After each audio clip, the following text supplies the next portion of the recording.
Mousse au chocolat avec seulement 2 ingrédients, 6 œufs et 200 grammes de chocolat noir pâtissier que tu vas venir faire fondre au bain-marie tranquillement, joliment, tu vois, il est bien lisse. Tu le sors du feu et pendant ce temps, tu prends 2 saladiers. Il y en a un, je te conseille, celui qui va te servir à monter tes blancs en neige, de le mettre avant au frigo quelques minutes pour qu'il soit bien frais et ça va te faciliter la tâche. Le deuxième bol va servir donc à mettre les jaunes parce qu'on va s'en servir aussi. Donc tu prends bien le temps de séparer le blanc du jaune sans casser le jaune, sans faire de caca.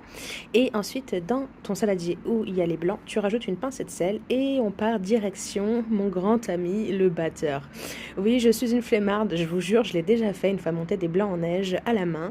Ça m'a pris 1 heure et j'étais avec quelqu'un, on s'est relayé, on a galéré et on s'est promis de plus jamais le refaire. Et franchement, quand je vois à la fin le résultat, pas besoin de faire le test de renverser le saladier pour voir si c'est bien monté, je vous jure, l'image parle d'elle-même. N'est-ce pas? Ensuite, on repasse sur nos jaunes. Donc le chocolat a un peu refroidi, hein, il n'est pas non plus complètement froid, mais bon. Tu bats tes œufs pour que ce soit plus facile, que ce soit bien liquide, et tu viens les incorporer tout doucement au chocolat. Pourquoi il a tiédi le chocolat? Parce que s'il est trop chaud, bah tu vas faire cuire tes œufs et c'est pas ce que tu veux, c'est pas très bon. Enfin moi j'aime pas personnellement. Ça prend un peu de temps, ça peut faire peur parce que ça va faire ressaisir un petit peu le chocolat, mais pas non plus complètement, ne vous inquiétez pas. Si vous y allez tranquillement, ça se fait. Regardez. Et on appelle Maryse. Maryse, elle va nous servir, une fois qu'on a enlevé la première cuillère pleine de chocolat que j'ai mangé après gentiment, et ben elle va nous servir à prendre les blancs en neige et à venir les incorporer délicatement à notre préparation, en soulevant, en essayant de casser le moins possible les blancs, mais en les incorporant tranquillement au chocolat, doucement, petit tas par petit tas. On prend son temps. Ça peut paraître un petit peu long, mais bon, c'est quand même ça le secret de la mousse au chocolat, c'est de ne pas casser les œufs, sinon bah fais une crème au chocolat, c'est plus rapide.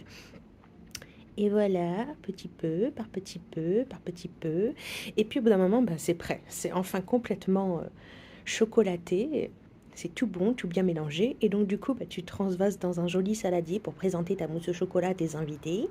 C'est bien meilleur. Et tout ça, tu vas le mettre au frigo. Je te conseille de la faire en général dans la soirée pour le lendemain midi. Quelques heures suffisent, hein, ça prend quand même très rapidement. Mais bon, pour être sûr, mieux vaut la faire la veille. Et puis tu en laisses quand même un petit peu sur les parois parce que c'est quand même bon après quand même de se lécher les doigts et surtout de lécher la cuillère. Voilà, je te montre le résultat le lendemain, comme elle est belle. Et maintenant, ben, il reste plus que le temps de déguster cette